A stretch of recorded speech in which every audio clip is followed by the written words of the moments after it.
A'udzubillahi minasyaitonirrajim. Bismillahirrahmanirrahim. Alhamdulillahirabbil alamin wassalatu wassalamu ala Rasulillah wa ala alihi washabbihi ajmain. Insya-Allah marilah kita sama-sama memohon keberkatan daripada Allah Subhanahu wa taala untuk Allah Taala memberikan limpah kurnianya kepada majlis kita pada malam ini dengan kita sama-sama membaca surah Al-Fatihah. A'udzubillahi minasyaitonirrajim. Bismillahirrahmanirrahim. Alhamdulillahirabbil alamin arrahmanir rahim maliki yaumiddin iyyaka na'budu wa iyyaka nasta'in ihdinas siratal mustaqim siratal ladzina an'amta 'alaihim ghairil maghdubi 'alaihim waladdallin amin amin amin amin ya rabbal alamin. Alhamdulillah, bersyukur pada Allah Subhanahu wa taala. Salawat dan salam kita panjatkan kepada junjungan besar Nabi Muhammad sallallahu alaihi wasallam. Yang saya kasihi Tuan Imam, yang dikasihi Tuan Bilal yang telah melaungkan azan untuk kita pada waktu maghrib tadi, dan seterusnya muslimin dan muslimat ahli jemaah yang dikasihi Allah Subhanahu wa taala. Alhamdulillah, pada kesempatan ini kita dapat menghadiri majlis ilmu dan kita memohon Allah Taala akan jadikan majlis kita ini akan menjadi penambah kepada hasanat kita ketika kita bertemu dengan Allah Subhanahu wa taala di hari akhirat nanti, insya-Allah. Pada malam ni kita akan sambung insya-Allah cerita kita tentang kenabian Nabi sallallahu alaihi wasallam. Jadi alhamdulillah kita dapat bersama-sama untuk kita mempelajari, mendengar sedikit kisah Nabi kita. Setiap tahun kita mengadakan Maulid Nabi, Maulud. Jadi Maulud ni adalah kita sambut kelahiran Nabi kita sallallahu alaihi wasallam.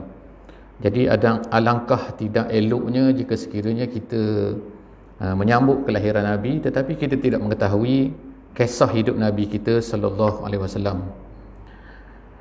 Jadi Allah Subhanahu wa taala telah menjadikan kehidupan Nabi kita ni selama 63 tahun. 63 tahun. Tetapi yang benar-benar mendapat wahyu daripada Allah Subhanahu wa taala adalah masa baginda berumur 40 tahun.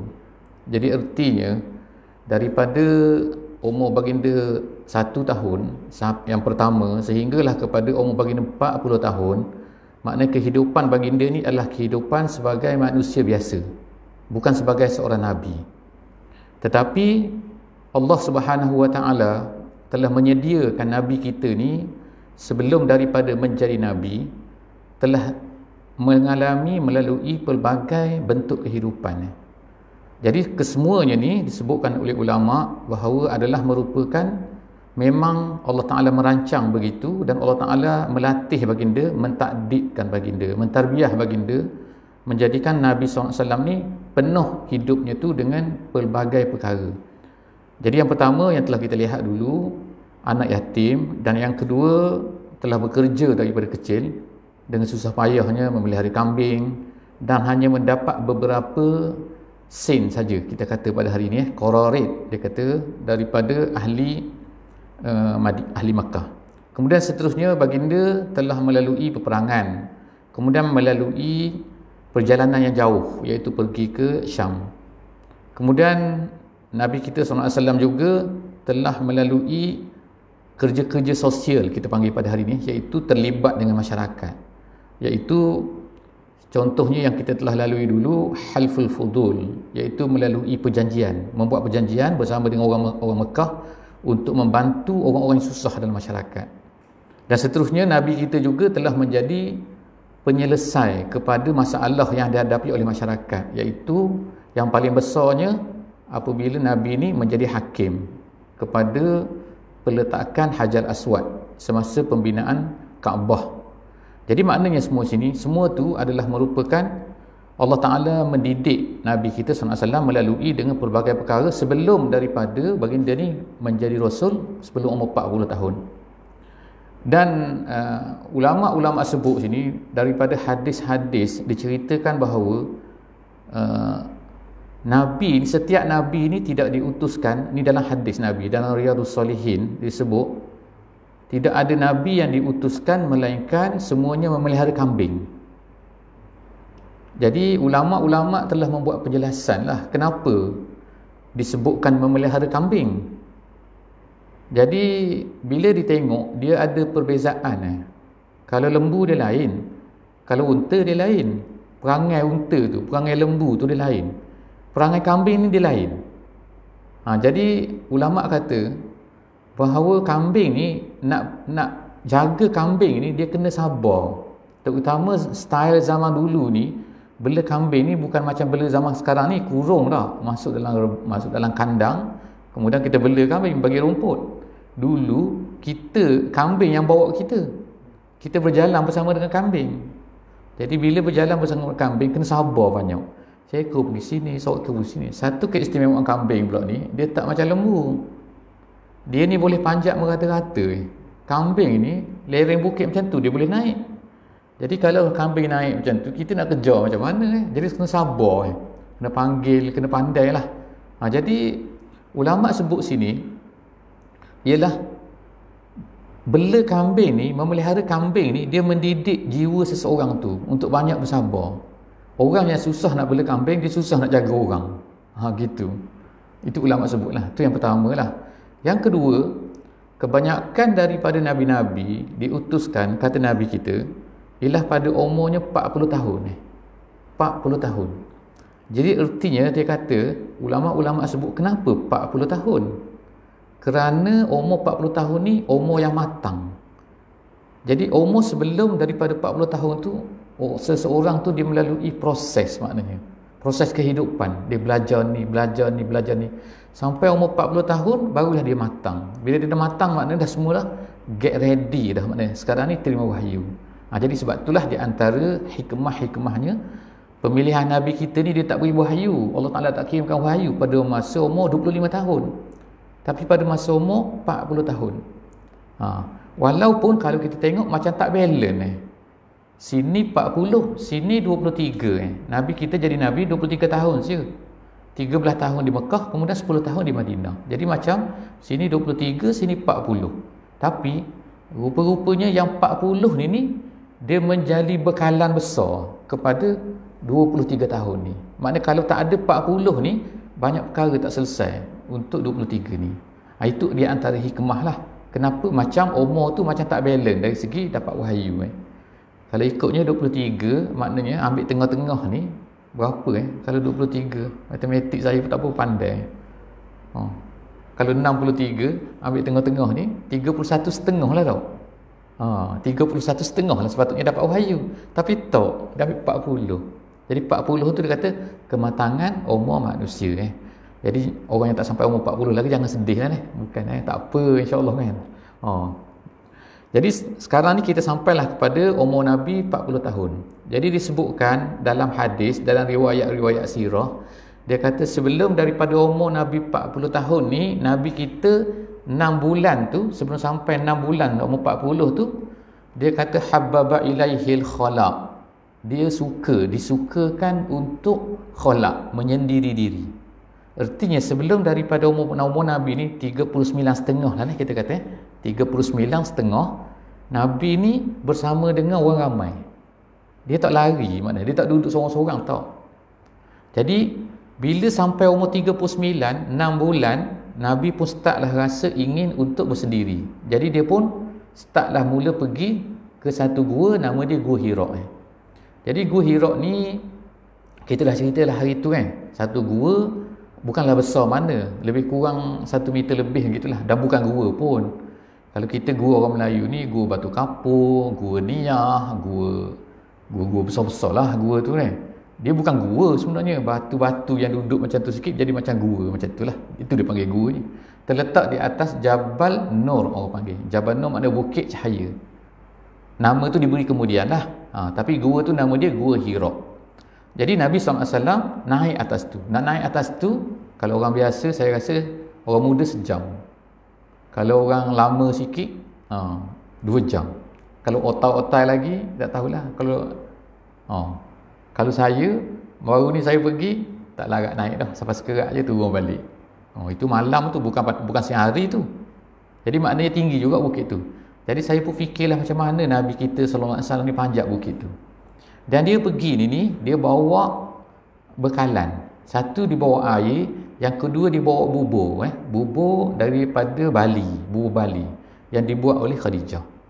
Jadi naik bekas itu, Nabi buat apa atas tu? Dia kata, disebutkan oleh sirah, Nabi duduk atas tu. Kalau kita nak kata mengaji Quran apa? Quran tak turun lagi. Nak berzikir apa? Sebab apa? Tak ada lagi ni, belum Islam lagi ni. Jadi duduk atas tu dia banyak tafakkur, dia kata. Kalaulah kita naik atas bukit tu, atas Jabal Nur tu, dia lebih kurang 4 ataupun 5 kilometer daripada Masjidil Haram. 4 hingga makna. Jadi zaman dulu ni, rumah-rumah orang Arab ni, rumah-rumah orang kabilah Quraisy ni, dia semua tu sekitar tu saja, sekitar kawasan Masjidil Haram. Dia tak jauh. Tak macam sekarang sekarang ni ada macam-macam sebab dorang Aziziyah lah apa semuanya tu jauh-jauh semua tu. Dulu tu area tu je semua dekat. Jadi bila berjalan tu maknanya jauh. Rumah Khadijah tu hampir dengan Masjidil Haram. Dulu tahun 70-an dulu ada rumah tu, tapi tak adalah, telah dibuang dah. Jadi Nabi berjalan naik atas bukit tu, kemudian duduk di situ. Kemudian habis dia turun balik. Macam itulah dia buat. Tak ada gangguan, tak ada masalah apalah. Cuma kenapa naik tu? Memang Allah Subhanahu Wa Taala dah takdirkan macam tu. Nak menyendirikan Nabi, dan bila kita naik duduk atas tu, kita akan nampak Masjidil Haram. Makna nampak Mekah lah kita kata. Bukan Mekah lah, Masjidil Haram tu nampak. Jadi maknanya cantik lah atas tu Maknanya dia nampak macam, nampak sana. Orang bawah sana. Apa yang Nabi fikir, apa yang Nabi termenung, apa yang Nabi sedang duduk atas tu, dia buat apa? Masyarakat Mekah ni sembah berhala.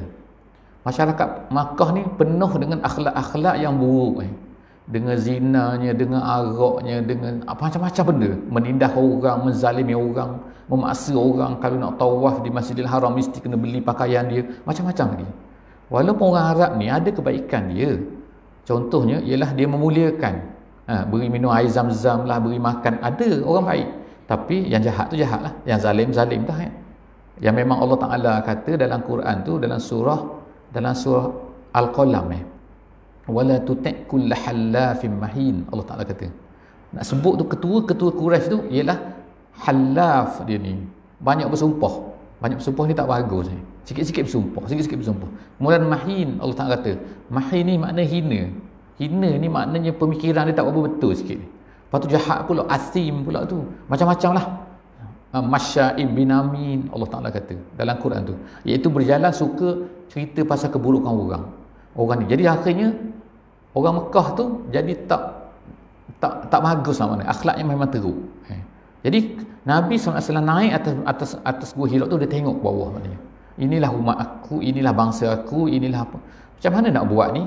Itulah sebab tu dalam Quran dia sebut sini, wadduha wallaili iza saja ma wadda'aka rabbuka wa ma qala walal akhiratu khairul laka minal ula alam yajidka yatiman fa'awa wa wajadaka dhallan fahda.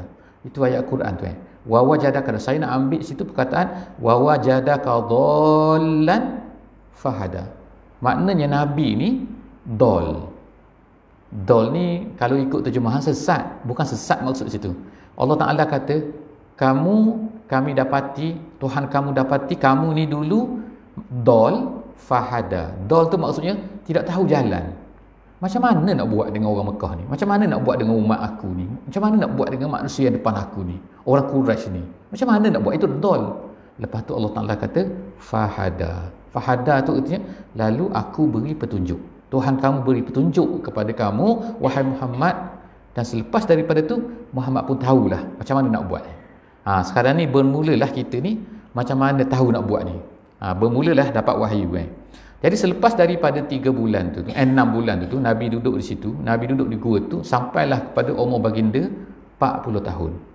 Bila sampai 40 tahun ini, maka berlakulah apa yang berlaku tu, iaitu wahyu yang pertama. Tiba-tiba satu malam, dikatakan 17 hari bulan Ramadan, maka turunlah malaikat tu datang atas bukit, tak pernah ada orang berbulan-bulan. Tiba-tiba datang satu makhluk yang tak kenal siapa, peluk dia, bentuk dia wallahu a'lam macam mana. Tapi datang suruh Nabi tu bawa satu helaian helaian di situ bukan kertas lah kita katakan sebab zaman tu mana nak dapat kertas susah kertas Biasanya ialah sama ada kulit kayu, sama ada kulit binatang. Diguna macam itulah biasanya dulu, ditulis atas tu. Jadi disuruh apa? Iqra. Itulah, jadi startlah Iqra ni. Jadi Nabi kita SAW menjawab, ma ana biqari'in, aku bukan orang pandai baca, aku tak pandai baca. Ni dah suspend dah ni, tak tahu siapa ni. Tiba-tiba atas bukit yang tinggi ni, tiba-tiba ada orang datang. Lepas tu bila Nabi cakap ma ana biqari', aku tak pandai baca, dia peluk aku. Dia peluk kemah-kemah sampai sesak nafas, Nabi kata. Tiba-tiba kemudian dia lepas, suruh baca lagi, Iqra. Nabi kata, ma ana biqari', aku ni jenis bukan orang pandai baca. Dia peluk lagi, cukup 3 kali. Bila cukup kali, dia lepas, dia pun kata, Iqra bismi rabbikal ladzi khalaq. Jadi turunlah ayat yang pertama tu. Jadi sampailah kepada ayat yang kelima, surah Iqra. Jadi surah Iqra tu bukan turun semua sekaligus, dia turun separuh-separuh. Separuh yang pertama tu 5 ayat yang pertama tu, kemudian yang sebaki ni daripada 6 sampai yang ke-19 tu ialah ayat tu turun selepas daripada beberapa tahun. Beberapa tahun selepas daripada peristiwa tu. Jadi takut Nabi ni, dia pun turun, berkejaran turun daripada tu, sebab lembaga tu pun hilang. Kalau kita nak kata apa, hantu dah tu doa. Nak kata apa lagi, hantu. Jadi sebab itulah Nabi takut turun pun. Kalau kita tahulah kan, maknanya bukit tu tinggi, curang pula tu, kalau berlari turun balik kepada Khadijah 4 km bukan naik unta, bukan naik keledai, bukan naik apa, naik jalan kaki 4 km. Kalau di sini 4 km sampai ke bandar kot, tak tahu lah, ada kot lepas tu bukit pula tu, bukan jalan lurus. Jadi Nabi SAW balik tu sampai situlah dia kata tu, dassiruni zammiluni. Nabi berkata kepada Khadijah suspend dah ni, apa hal ni suami aku ni. Jadi pada masa itulah Nabi kata, aku takut Jadi zammiluni tu artinya ialah selimutkan aku, dassiruni, selimutkan aku. Dari pada masa tu dia kata, ni dah terpercik ni, peluh ni. Pada masa tu pada sejuk ni. Jadi dia turun tu, Khadijah pun katalah kepada Nabi kita SAW, dia kata, dia kata, kau ni bukan hantu ni bukan jenis polong ke, jenis pontianak ke, bukan ni. Sebab apa? Kau ni orang baik. Jadi Khadijah ni beri alasan, maknanya beritahu kepada Nabi ni, orang yang baik macam kau ni tak akan hantu kacau. Iaitu apa? Dia sebutlah, kau ni tolong orang miskin, kau ni tolong orang susah, kau ni memuliakan tetamu, kau ni macam ni. Sifat-sifat tu disebutkan oleh Khadijah, nak beritahu kata tak mungkin hantu yang kacau kau ni. Abangku lah, dia kata gitu kan, kalau ikutnya kan, makna dia cakapnya. Jadi selepas daripada tu dah takut ni, jadi menggigil, orang panggil trauma dah dok. Kalau macam accident trauma berapa lama trauma. Saya pun trauma juga dulu, masa mak saya meninggal tu trauma, sebab mak saya tu meninggal depan saya dok. Tengah-tengah pegang tu jadi trauma kita, sebulan trauma. Jadi trauma ni. Jadi lepas tu apa yang dibuat oleh Khadijah, beginilah Khadijah kata, saya bawa abang lah, dia kata kan, pergi kita jumpa seorang ni. Sebab sepupu dia ni, sepupu kepada Khadijah ni, nama dia ialah Waraqah bin Naufal. Jadi Waraqah ni seorang yang telah beragama Kristian. Dia ni agama Kristian. Faqat tanassara fil jahiliyah, dia kata. Maknanya masa tu, zaman Nabi tu, semua orang tu sembah berhala, kecuali ada 4 orang je tak sembah berhala. Salah seorangnya ialah apa? Nabi kita lah, tak pernah sembah berhala dalam hidup dia. Yang keduanya yang tak pernah sembah berhala ni ialah siapa? Ni Waraqah ni. Dia masuk Kristian, lepas tu dia ni pandai membaca dan menulis. Cuma mata dia buta. Jadi dia ni sepupu kepada Khadijah. Dia panggil Ibnu Ammi, dia kata, sepupu kepada Khadijah. Jadi Khadijah kata, marilah kita pergi jumpa, kita tanya pendapat dia kan. Jadi pergilah. Kemudian sampai, dia pun ceritalah, Khadijah ceritalah kepada Waraqah ini tentang apa yang berlaku ni. Bila Khadijah cerita saja tentang apa yang berlaku tu, macam ni, dia suruhlah Nabi kita explain kan, gini, yang nampak tu apa, macam mana bentuk dia, gini, dia suruh cakap apa, gini. Waraqah tahu dah. Waraqah ni sebab dia pandai membaca dan menulis, dia baca kitab Taurat, dia baca kitab Injil, maknanya semua kitab-kitab tu baca dah. Jadi dia kata apa? Dia kata, ni yang datang kepada kamu ni bukan hantu. Tu yang bukan hantu tu saya tambah sikit. Dia kata yang datang kepada kamu ni adalah An-Namusul Akbar, nama dia. Dipanggil dalam bahasa Arab. An-Namusul Akbar tu maknanya ni malaikat besar ni. Bukan orang biasa-biasa ni. Malaikat besar yang pernah datang kepada Musa, pernah datang kepada Isa. Jadi pada masa tu barulah. Kemudian dia kata apa? Dia kata, moga-moga, ni kata-kata ni penting lah. Kata-kata apa? Kata-kata Waraqah bin Naufal kepada Nabi. Pada permulaan hari yang pertama dia dengar cerita daripada Nabi ni, dia kata, moga-moga Allah Ta'ala akan beri kekuatan dan umur kepada aku, supaya aku ni dapat hidup ketika engkau akan dihalau oleh kaum kamu. Bila cakap macam tu Nabi pelik dah. Nabi kata apa? Tanya dia, amukhriji? Dia kata, adakah aku ni akan dihalau daripada negeri Mekah ni? Waraqah cakap apa? Waraqah beritahu, tidak ada seorang pun yang mendapat seperti yang kau dapat sekarang ni, melainkan dia akan dihalau oleh kaum dia. Gitu. Jadi Waraqah ni rupanya hasil daripada pembacaan dia, pembacaan kitab Taurat, pembacaan kitab Injil. Dia dah tahu dah. Dia dah tahu apa? Dia tak seperti orang Quraisy ni. Quraisy tak tahu apa ni. Dia ni kira sembah berhala, dia kira makan, minum, dia kira nak hidup je. Lepas tu mati. Macam itulah pusingan dia. Lepas tu anak pula, anak ramai, bunuh anak kalau perempuan, kalau dia tak suka, macam tu pusingan dia. Itu gaya style hidup orang. Tapi Waraqah ni dia tahu apa? Dia tahu perkara yang dulu-dulu. Sebab bila seorang tu dia baca Taurat, seorang tu bila dia baca Injil, dia dah tahu sebagaimana kita kalau kita baca Quran. Kalau kita ni baca Quran, semua sekarang kita akan tahu. Kita macam mana kita boleh kenal Nabi Adam kalau Allah Ta'ala tak cerita? Melalui Quran. Macam mana kita boleh kenal Nabi Idris? Melalui Quran. Nabi Nuh, Nabi Syuaib, Nabi Soleh, Nabi Hud, Nabi Ibrahim, Nabi Ishaq, semua tu 25 orang rasul-rasul tu kita tahu. 24 dah tolak Nabi Muhammad SAW. 24 orang tu macam mana kita tahu? Sebab dalam Quran cerita daripada ni tak ada. Tak ada. Orang tak boleh cerita. Sebab apa ni cerita lama ni. Dia tak ada dalam ni. Bukan tak ada. Arkeologi tak ada ni. Kalau pergi gali dalam bukit mana pun kan, orang sekarang ni kan arkeologis kan, dia gali sini, dia jumpa.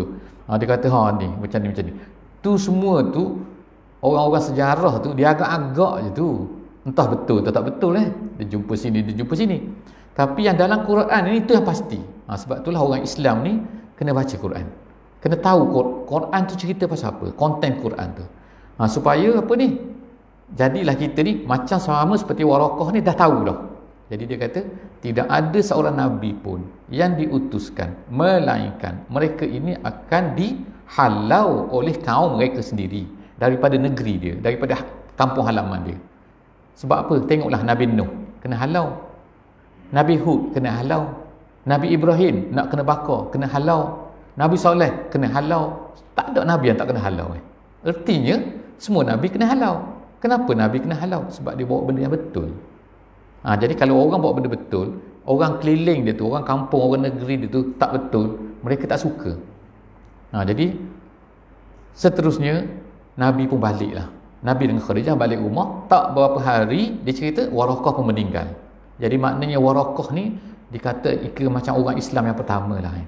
Dia beriman kepada Nabi tu maknanya. Dia percaya, tapi tak sempat Nabi nak cerita detail banyak-banyak lagi, dia dah meninggal. Moga-moga dia akan mati dalam iman lah, insya-Allah kan. Seterusnya, cerita selepas daripada tu, wahyu pun tidak turun. Jadi Nabi duduklah di rumah. Lama-lama dikatakan berapa lama sini? Ada dikatakan berapa hari. Ada cerita dikatakan setengah-setengah riwayat dikatakan beberapa bulan tak turun wahyu maknanya. Daripada yang pertama tu, yang the next tu bila nak turun ni? Ada yang kata berapa tahun. Itu tak betul. Jadi ulama sirah kata kalau berapa tahun tu tak betul. Memang ada. Ada seorang masa saya pergi ke Tanah Jambu Masjid Tanah Jambu dia tunjuk satu buku.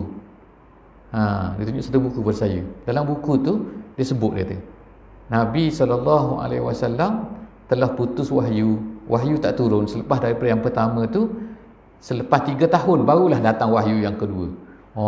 Jadi ulama sirah kata, ahli sejarah Islam kata tak betul. Kalau 3 tahun tak betul. Kalau bertahun-tahun tak betul.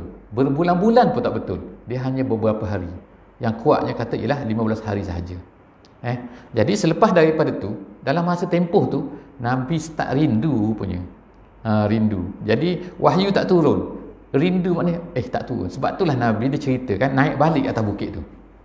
Nabi fikir maknanya kan, kita lah kan, aku jumpa di situ, ada di situlah benda tu. Yang Jibril tu, dia tak panggil Jibril lagi lah pada masa tu. Tapi maknanya ada di situ lah, dia pergi situ. Pergi jenguk-jenguk tak datang, jenguk-jenguk tak datang. Gitulah Sehinggalah Nabi diceritakan dalam hadis Bukhari, sehingga dia jadi kecewa. Kecewa mana ni? Dia jadi tak dia takut. Ni rindu pula dah. Jadi sehingga diriwayatkan, dia kata Nabi macam rasa macam kalau macam ni tak ada erti lagi hidup. Gitulah. Jadi dia kata Nabi nak terjun bukit tu. Bukit tinggi, Nabi nak terjun. Bukan nak bunuh diri. Ada ulama yang menolak lah cerita ni. Dia kata tak betul, kata.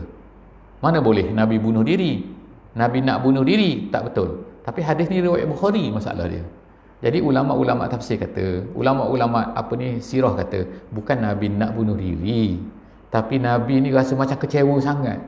Tiba-tiba pada ketika tu datanglah bunyi suara tu.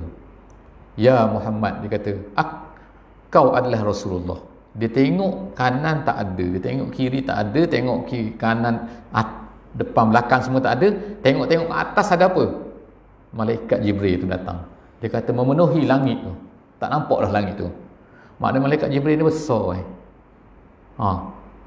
Dia katakan tunjukkan rupanya yang asal tu, bukan tak nampak lagi tu. Dia kata dalam buku sirah, dia kata memenuhi ufuk, dia kata. Memenuhi ufuk ni maknanya daripada hujung sana sampai hujung sana penuh dengan dia je. Tu baru seorang malaikat. Dia kata dalam hadis yang lain, malaikat Jibril ni mempunyai 600 sayap. 600 sayap. Satu-satu sayap tu memenuhi langit dan bumi dah. Besar mana wallahu alam. Jadi kita kata besarnya, bumi ni kecil je tak sebenarnya dah. Kalau orang sains kadang ni kan tengok tunjuk gambar semua dah. Inilah bumi duduk dalam matahari lah. Matahari ni duduk satu bintang daripada galaksi yang besar ni lah. Galaksi ni pula ada berapa berjuta-juta galaksi lagi, dia kata, di luar sana tu kan. Maknanya kita ni kecil je. Kecil-kecil sangat Kita duduk bergaduh, kita duduk berbalah, kita duduk berbangga, kita duduk ego, kita duduk lawan Tuhan ni. Semua ni rupanya tak ada apa pun banding dengan malaikat seorang je, malaikat satu malaikat je dah habis dah, tutup semua dah. Jadi Nabi SAW pada masa tu takut pula dah tengok rupa bentuk asal ni yang besar sangat ni. Jadi dia berlari turun pula tu, suruh selimut lagi, balik kepada Khadijah. Dassiruni selimut aku Khadijah. Pada masa tu malaikat ikut dia belakang tu, dah masuk dalam rumah, malaikat mari pula dalam rumah pula malaikat sekarang. Berat dah kata. Jadi apa dia? Pada masa ni turunlah yang kita panggil tu, iaitu surah Muddassir. Surah Muddassir.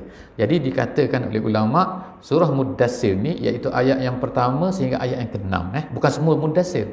Muddassir ni satu surah dalam juzuk yang ke-29. Muddassir. Dia ada satu Muddassir, orang yang berselimut. Satu lagi nama dia Muzammil, orang berselimut juga. Dua-dua tu berselimut. Cuma dalam ayat ni, bila Nabi kita sallallahu alaihi wasallam tu kata dassiruni, malaikat datang, dia masuk dalam selimut, dia kata apa? Ya ayyuhal muddassir, wahai orang berselimut, kum fa'anzir, bangun. Kalau kita elaborate sikit, terjemahkan sikit lagi, tambah sikit lagi, apa tidur-tidur, apa selimut-selimut ni, bangun. Apa gitulah marah sikit bahasa saya lah, tak tahu. Jadi dia kata kum, bangun. Maknanya bangun situ ertinya apa? Bangun bukanlah maknanya jangan tidur, sebab Nabi bukan tidur, tapi masuk dalam selimut, takut. Jadi kata, apa takut-takut ni? Sekarang ni kum tu dalam bahasa Arab bukannya maknanya daripada kita duduk kemudian kita berdiri. Bukan maksud macam tu. Tapi berdiri ni macam kita kata gini, kata aqimus solah kan. Dalam Quran, aqimus solah, berdirilah. Iza kumtum ila solah farsilu wujuhakum, dalam Quran kata. Apabila kamu nak berdiri kepada sembahyang, maksud berdiri itu ialah memulakan tugas. Gitu. Sebab kalau orang sembahyang duduk boleh tak? Boleh kalau sembahyang sunat. Kalau orang tak sihat, orang tak boleh berdiri, boleh tak duduk atas kursi? Boleh, tak ada masalah. Jadi, tapi kita panggil dia aqimus solah juga. Kita panggil dirikan sembahyang juga, walaupun dia tidak berdiri. Jadi nak kata sini, Allah Ta'ala kata, kum tu artinya apa? Sekarang ni bangun, tak boleh rehat-rehat dah. Sebab tu, selepas daripada tu, Khadijah, setiap kali kan Khadijah kata kepada Nabi kita, berehatlah juga bang, gitulah panggil bang, rehatlah, penat tu. Sebab bila Nabi ni kuat sangat berdakwah sana, ceramah sana, cerita sana kan, pergi mengajak orang kepada Islam, pergi cerita Quran, macam-macam Nabi buat ni, sampai tak balik, sampai penat ni. Apa kata Khadijah? Rehat-rehatlah juga. Nabi kata apa? Telah berlalu waktu rehat, dia kata. Qad madha waktu raha, qad madha waktu naum. Masa rehat dah lepas dah. Maksudnya aku dah tidur 40 tahun dah. Gitulah kan seolah-olahnya kan dah. Mana aku dah berehat 40 tahun dah. Dengan beli anaknya, dia jaga ni. Sekarang ni aku dah dapat wahyu, Allah Ta'ala kata apa? Kum, bangun sekarang ni. No way dah nak rehat sekarang ni. Kemudian apa kerja dia? Bangun untuk apa? Kum fa'anzir. Fa'anzir tu beri amaran. Beri amaran tu maknanya kena cerita. Wahai manusia, kalau kamu buat begini, kamu nanti masuk neraka. Nanti lepas ni bukan mati saja ni. Lepas mati ni, bukan mati tu baru permulaan tak. Mula kehidupan. Jadi kalau kamu buat tak elok sini, jaga. Lepas mati tu jaga. Mati tu lebih panjang daripada hidup. Sebab apa? Lepas ni mati, memang tak kembali dah ke sini. Dan selama-lamanya dah. Abadan abada. Kata. Jadi itulah yang dia cerita tu. Fa'anzir tu. Lepas daripada tu, lagi dia kata, warabbaka fakabbir. Tu ayat lagi. Warabbaka fakabbir. Hanya Tuhan engkau. Dalam bahasa Arab, Rabbaka dia letak depan, fakabbir letak belakang. Ikut asal perkataan, dia terbalik macam tu. Dia sama macam iyyaka na'bud, kita kata. Iyyaka, engkau, na'bud, kami sembah. Sini dia kata, warabbaka fakabbir. Kalau ikut asal, kabbir rabbaka, gitu. Besarkan Tuhan kamu. Tapi dia tak kata macam tu. Dia kata, Tuhan kamu besarkan. Gitu. Bila bahasa Arab macam tu, dia panggil takdim macam tu. Takdim di depan kan tu. Artinya apa?